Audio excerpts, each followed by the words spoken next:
A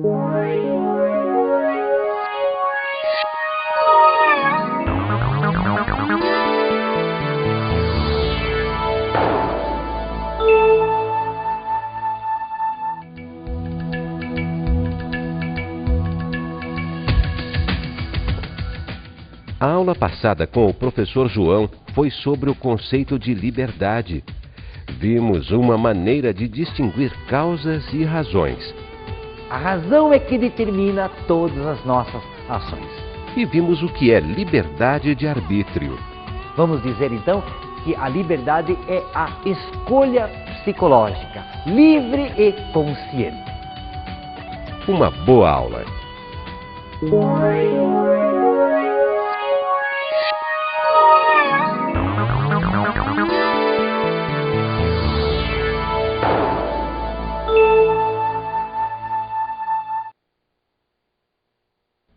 O pensamento parece uma coisa à toa, mas como é que a gente voa quando começa a pensar? Lupcínio Rodrigues. Olá, meus amigos, minhas amigas. Nesta nossa última aula de filosofia, nós vamos conversar sobre o pensamento filosófico, a maneira mais correta de organizarmos o nosso pensamento. Por isto que o tema da nossa aula de hoje é a filosofia na escola, na vida e no mundo. É claro que nós vamos encontrar a filosofia em cada um destes momentos, né? Desde que nós nascemos, desde que o homem passou a ser um ser racional, ele faz filosofia. A filosofia não é uma ciência própria para filósofos, matemáticos, lógicos. Não, já conversamos sobre isso. A filosofia faz parte da nossa vida.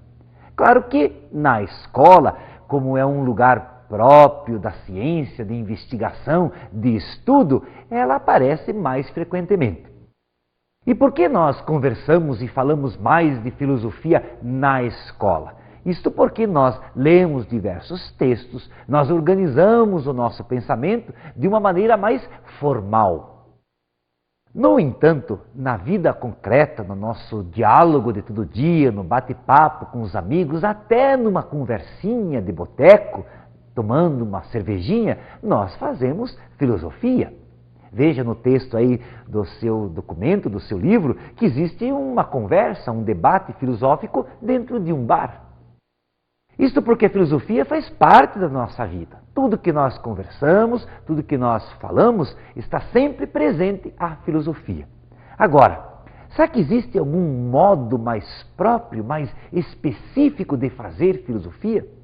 Nós podemos então iniciar a nossa conversa de hoje sobre o pensar filosófico. O que vem a ser a maneira própria do ser humano de pensar filosoficamente. Uma coisa que eu acho muito interessante na filosofia, na religião dos orientais, é sempre quando alguém quer conhecer alguma coisa ou pegar alguma informação de um sábio, de alguém que estudou muito, ou que tem uma razão muito grande de vida, sempre esta pessoa, este sábio, responde às perguntas através de uma pequena história, de uma alegoria, de uma comparação, para que a outra pessoa possa entender melhor. Pois vamos começar o nosso estudo com uma dessas histórias. Certa vez, um grupo de pessoas perguntou a um sábio: o que é o homem?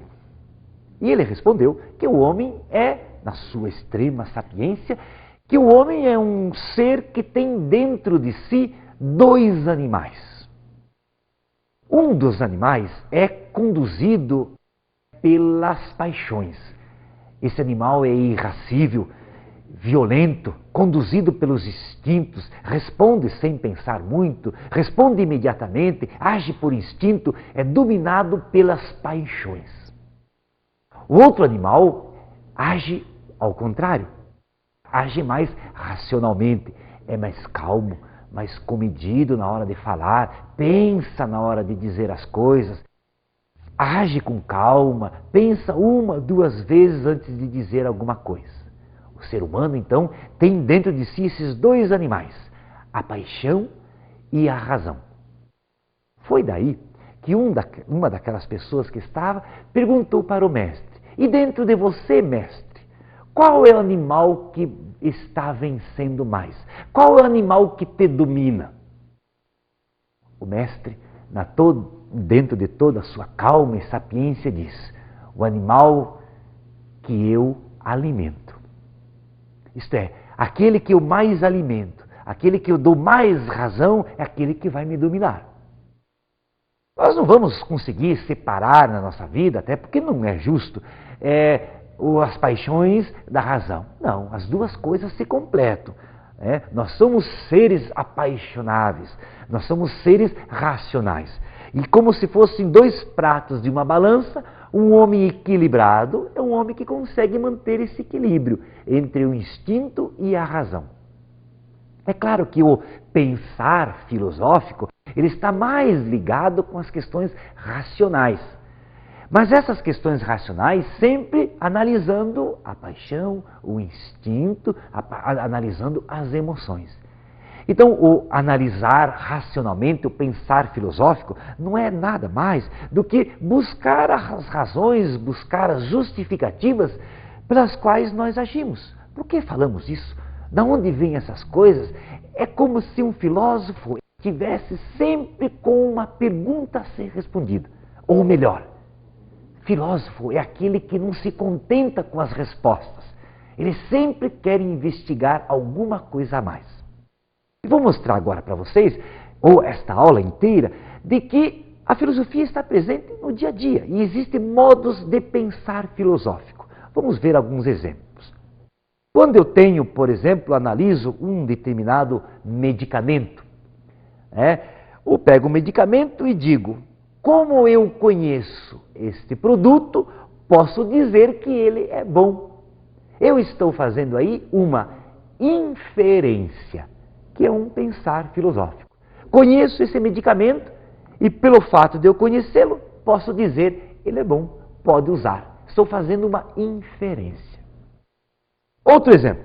Tenho aqui dois produtos.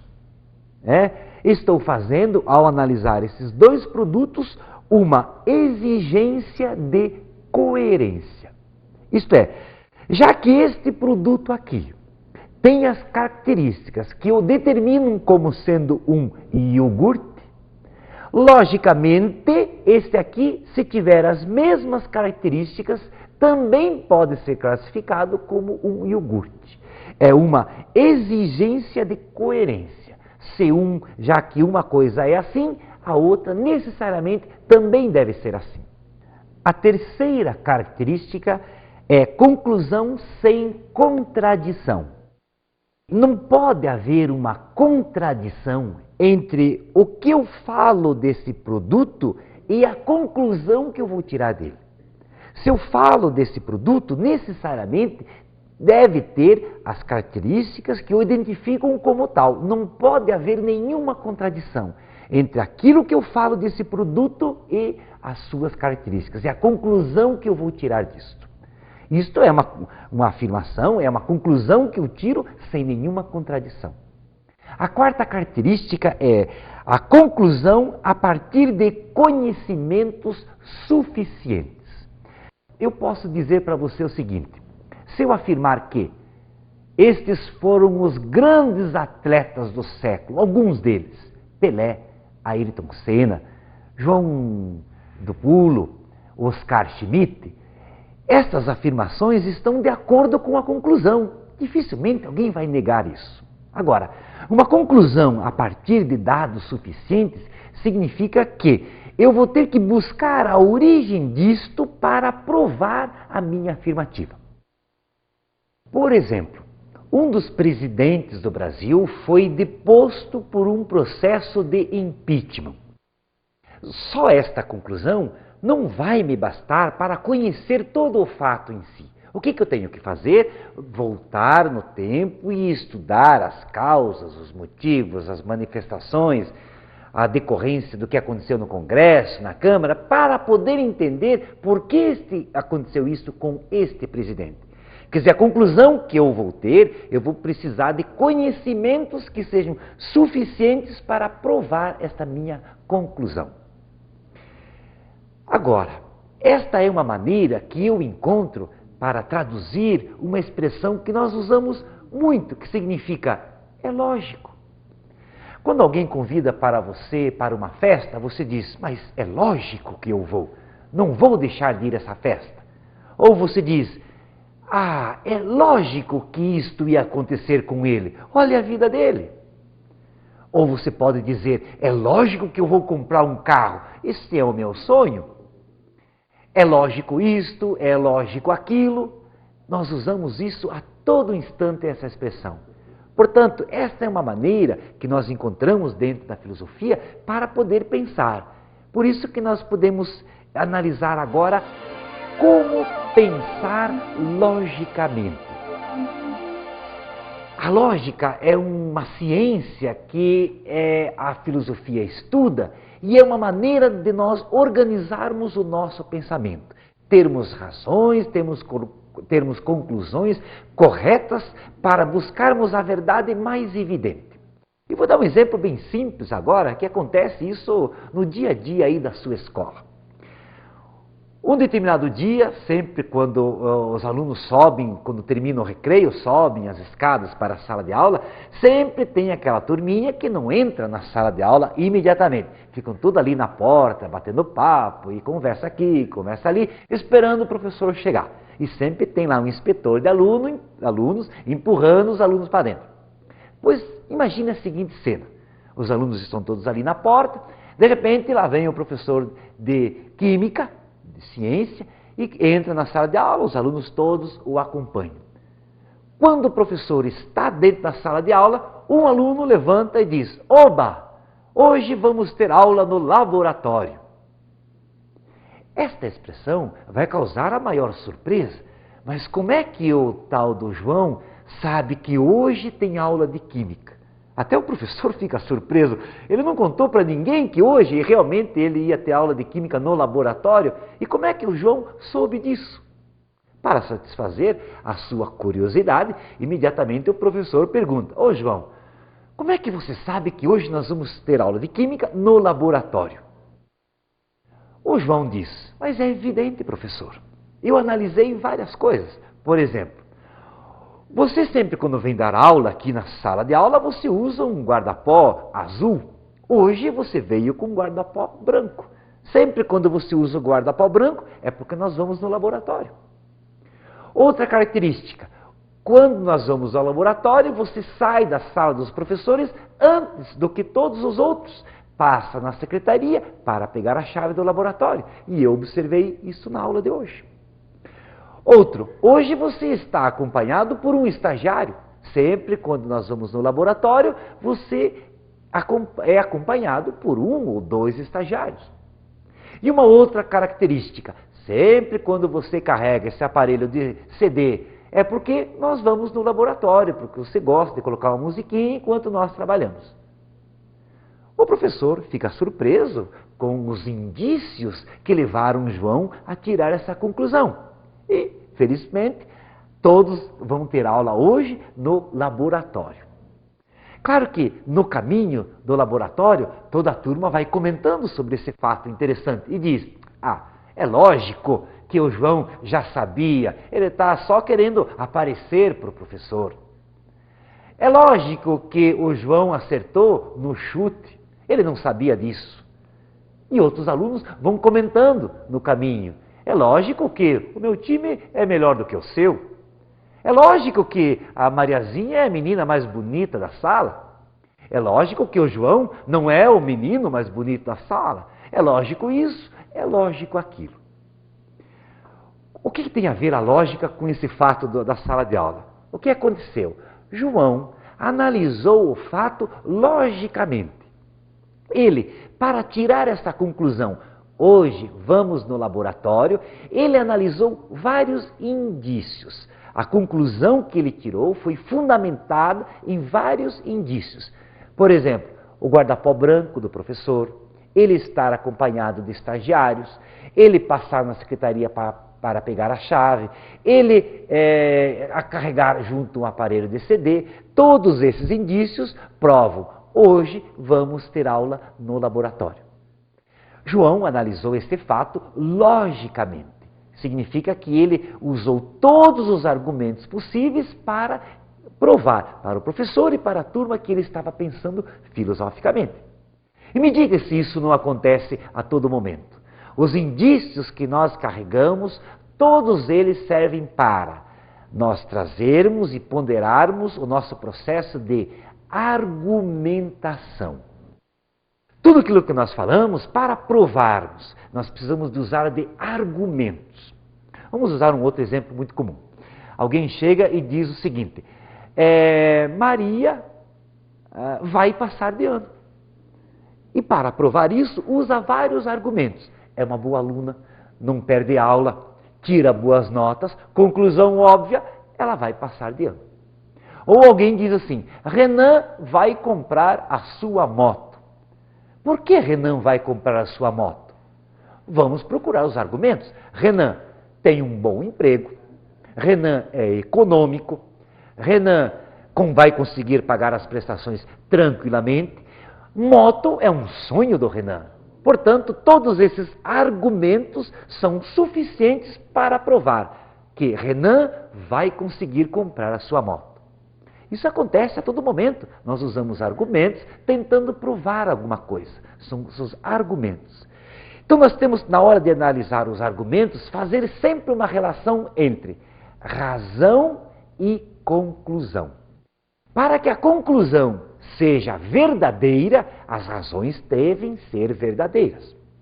Vamos usar um outro exemplo muito gostoso, que é de futebol. Se nós lermos a seguinte notícia numa revista ou no jornal: Dida, goleiro, é um excelente pegador de pênaltis. Quais são os argumentos que a revista vai me demonstrar? Primeiro, ele tem 1,95 m de altura. Os braços estendidos dão uma certa envergadura suficiente para ter a habilidade para pegar pênaltis. Segundo, ele estuda os batedores. Terceiro, de tantos pênaltis batidos, ele pegou tantos, tem uma porcentagem. Estes indícios, esses argumentos são razoáveis, suficientes para que eu possa tirar uma conclusão. Realmente, Dida é um bom pegador de pênaltis. O que nós queremos dizer com isso? Que nós usamos argumentos a todo momento. Só que esses argumentos, eles devem ser razoáveis. Caso contrário, as nossas afirmativas não vão ser suficientes para provar alguma coisa. As ciências também vêm nos ajudar a demonstrar várias coisas. Aí nós vamos estar falando da lógica da lógica. O que significa isso? Que a lógica, como ciência, vai me demonstrar, vai me dizer várias conclusões que eu necessariamente devo aceitar. Por exemplo, o Sol é o centro do sistema solar. Não há como duvidar disso. Uma outra afirmativa: toda vez que sobe, aumenta o preço dos combustíveis, sobe, aumenta a passagem de ônibus. Isso razoavelmente acontece. Aumentando o preço de um determinado produto, o outro produto também aumenta. Existem razões para isso. As empresas justificam lá os motivos pelos quais devem aumentar o preço. São observações onde nós buscamos razões, conclusões para se tirar. Agora, no nosso dia a dia, em muitas circunstâncias, nós temos que provar para os outros e encontrar razões, argumentos para provar a nossa teoria. Por isso, posso perguntar para você: me encontre boas razões, boas conclusões para dizer que você é um bom funcionário. Quais são as razões que você vai encontrar para dizer que aquela menina, aquela senhora aí da sua sala é a mais bonita de todas? Que razões, que justificativas você vai me encontrar para dizer que você é uma pessoa feliz ou infeliz? Para qualquer circunstância, nós precisamos encontrar razões e justificativas. Isso nos faz pensar um pouco mais. Agora, vamos comparar a conclusão que nós tiramos, por exemplo, de Dida ser um excelente goleiro, com a seguinte afirmação: ao sair do banco, o assaltante morreu atropelado. Esta afirmativa pode ser que alguém nos justifique assim: morreu atropelado porque Deus quis. Morreu atropelado porque era a hora dele morrer mesmo. Ou morreu atropelado porque bandido tem que morrer de uma morte terrível mesmo. Morreu porque ninguém morre de véspera. Ou morreu porque foi feito um despacho contra ele, um feitiço contra ele. Agora pense, meus queridos, quais são as razões pelas quais nós encontramos para provar que Dida é um excelente goleiro? Provamos com razões bem concretas, aceitáveis por todo mundo. Ele tem um corpo avantajado, é alguém que estuda, alguém que se dedica e alguém que pega bastante pênaltis. São justificativas racionais. As outras justificativas para o fato do bandido ser assassinado não são racionais. Elas são simplesmente do senso comum. Alguém inventou, mas nada racional. Nada nos prova até agora que um bandido, toda vez que assaltar um banco, vai ser atropelado e que isso seja um castigo de Deus ou que foi feito um feitiço contra ele. Isso significa que nós temos sempre conclusões de uma ou de outra, mas só podemos aceitar aquelas que forem racionais. E para isto, a filosofia vem nos ajudar. Vem nos ajudar a tirar conclusões racionais. Nós vamos ter ainda nessa aula outros exemplos e até maneiras de como pensar logicamente, como pensar filosoficamente. Mas antes, porém, vamos tomar um cafezinho e já voltamos.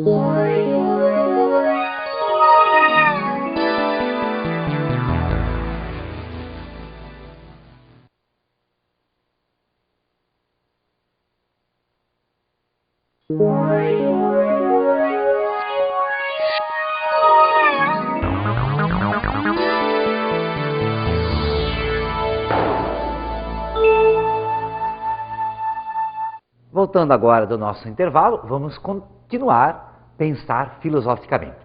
Vamos imaginar agora a seguinte brincadeira. Um grupo de crianças com um determinado joguinho e jogando dados. Dadinhos, aquela história de joga o dado para ver que número é, para ver quantas casas deve ir para frente. São 3 meninos brincando. Quando 2 estão distraídos, um deles joga o dado e diz: fiz 13 pontos. Os outros 2 vão analisar logicamente esse fato e dizem: o número 13 não é possível. Por quê? Todo jogo de dadinho, ele tem numerado de 1 até o número 6. Portanto, o máximo que alguém pode fazer jogando os dados 2 dados, é 12 e não 13.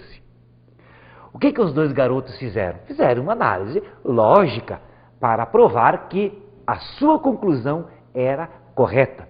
É a maneira que as crianças encontraram para pensar logicamente.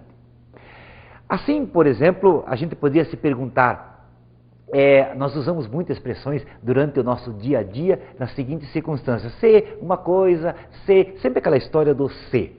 Então nós podíamos nos perguntar o seguinte: se amanhã não chover, iremos à praia.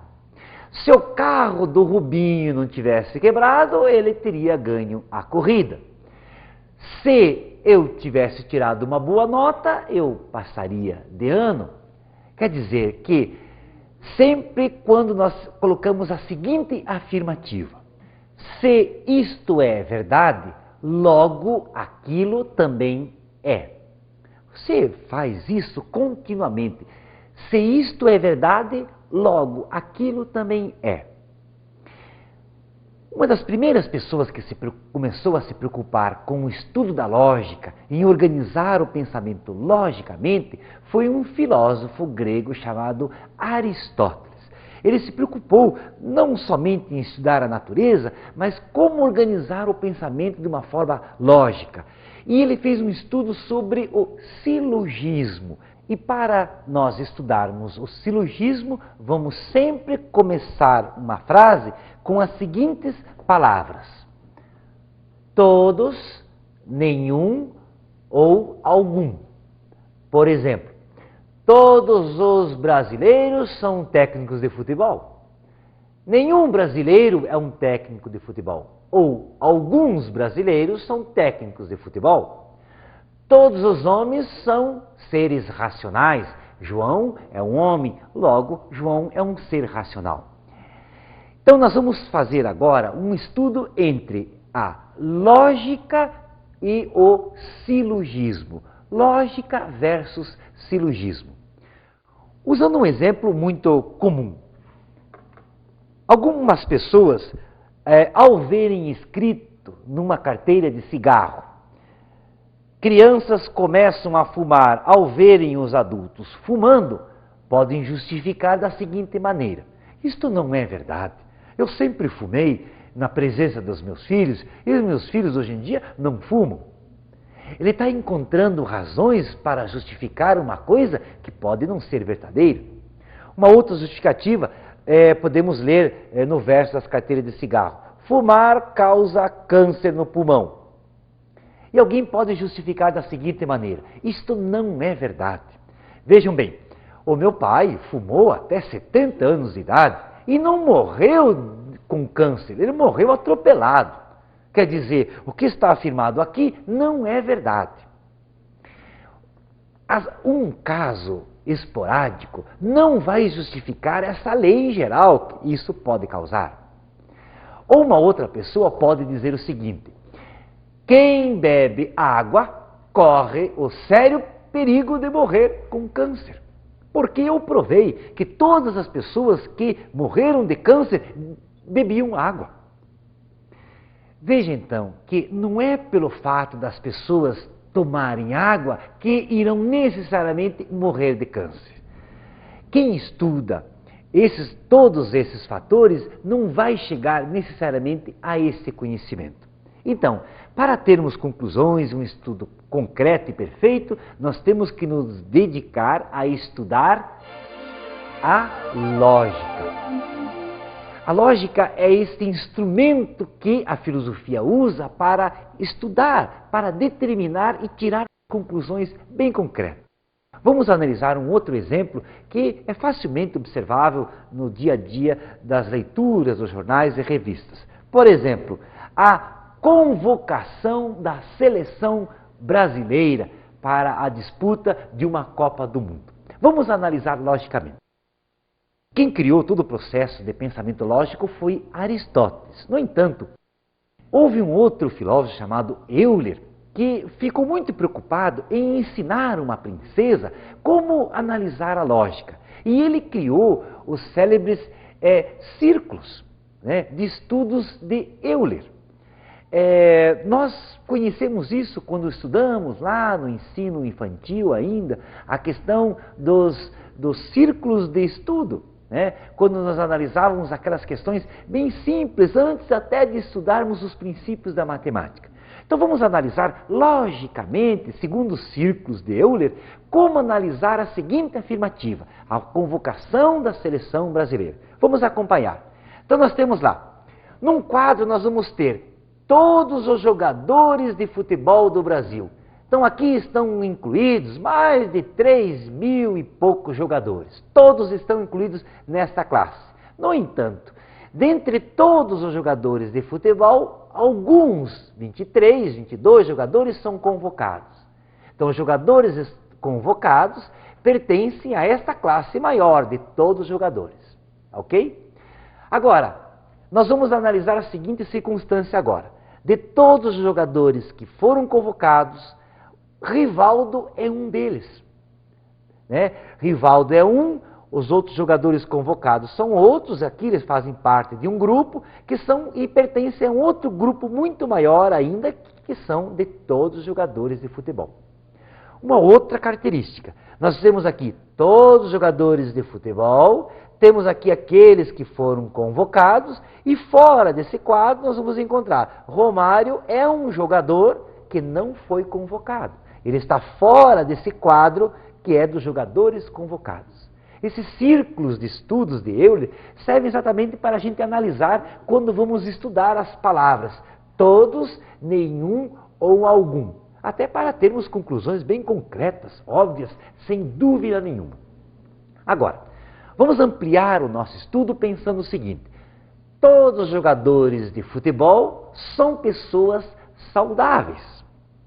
Os jogadores de futebol são pessoas saudáveis. Vamos analisar esta afirmativa analisando os quadros de Euler. Então nós temos aqui, num quadro grande, nós vamos ter lá pessoas que não são saudáveis. Dentre essas pessoas, o pobre João não é uma pessoa saudável, dentre todas elas. Dentro desse grupo, nós vamos encontrar pessoas saudáveis. Dentro deles, um jogador, Rivaldo. Então nós temos aqui o grupo das pessoas saudáveis e o grupo das pessoas não saudáveis. Nós separamos um do outro. Agora, vamos ampliar o nosso estudo. Dentre as pessoas não saudáveis e saudáveis, nós podemos colocar a seguinte afirmativa: todos os jogadores de futebol são pessoas saudáveis. Como é que nós vamos montar essa frase com os círculos de Euler? É da seguinte maneira, nós temos aqui então, todos os jogadores de futebol são pessoas saudáveis. O grupo jogadores de futebol está dentro de um outro grupo, pessoas saudáveis, que está separado de um grupo, pessoas não saudáveis. Perceberam então como é análise lógica, uma dentro da outra? Agora, se eu for fazer a seguinte afirmativa: nenhum jogador de futebol é uma pessoa saudável. Como é que eu vou montar os círculos de Euler? Então nós temos aqui, nenhum jogador de futebol é uma pessoa saudável. As pessoas saudáveis estão num grupo, jogadores de futebol estão num outro grupo. Aqui não tem jogadores de futebol, não estão associados com pessoas saudáveis. Então os círculos vão me mostrar que nenhum jogador de futebol é uma pessoa saudável. A terceira afirmativa: algum ou alguns jogadores de futebol são pessoas saudáveis. Como é que fica o quadro de Euler? Fica da seguinte maneira: temos aqui as pessoas não saudáveis, jogadores de futebol e pessoas saudáveis. E aqui nós formamos um pequeno grupo aqui, ó.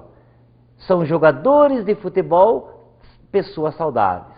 Então, dentre os jogadores de futebol, nós encontramos alguns usando a expressão pessoas saudáveis.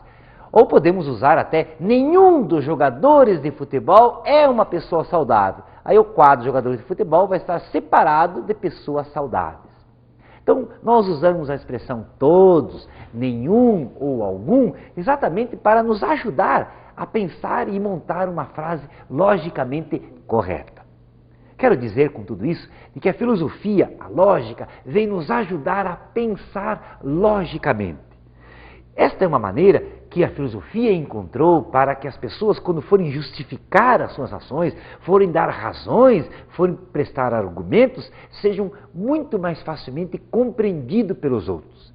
E em muitas das circunstâncias da nossa vida, nós precisamos apresentar sempre bons argumentos. Porque mais importante do que tudo é saber pensar. Significa valorizar aquele animal que nós temos dentro de nós, que é o pensamento, que é a razão. Se nós não pensarmos muito nele, não o alimentarmos, nós vamos ser conduzidos só pelo outro animal. Vamos agora às nossas dicas de estudo.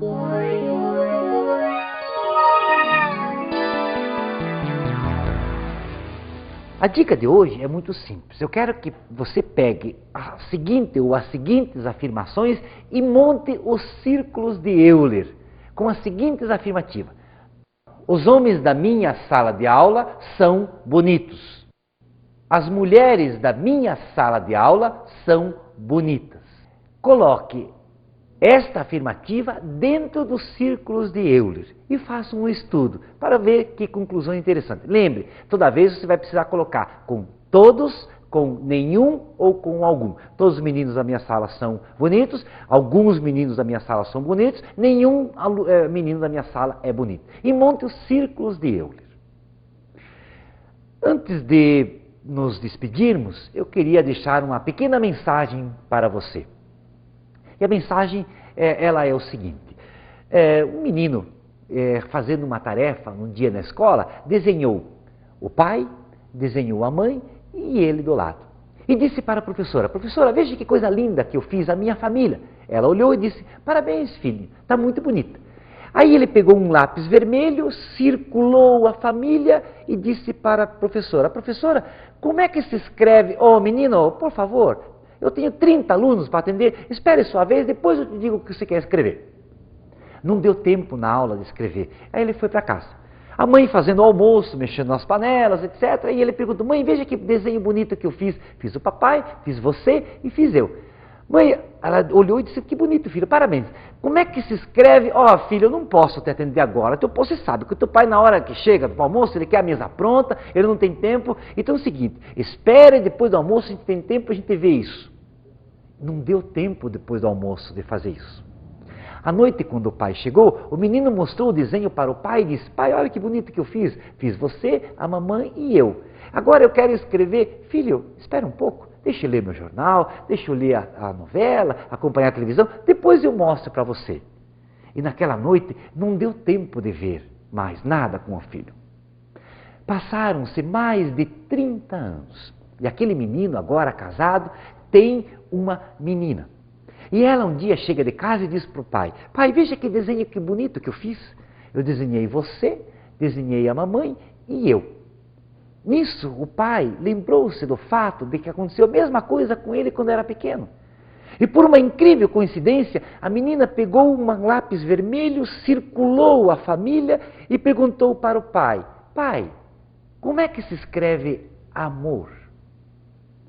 O pai, muito delicadamente, pegou a caneta, pôs na mãozinha da criança e disse: amor se escreve com as seguintes letras: T-E-M-P-O.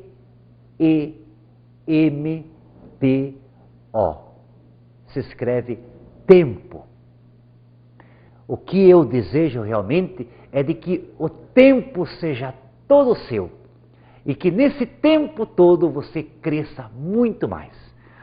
Para você, um grande e forte abraço.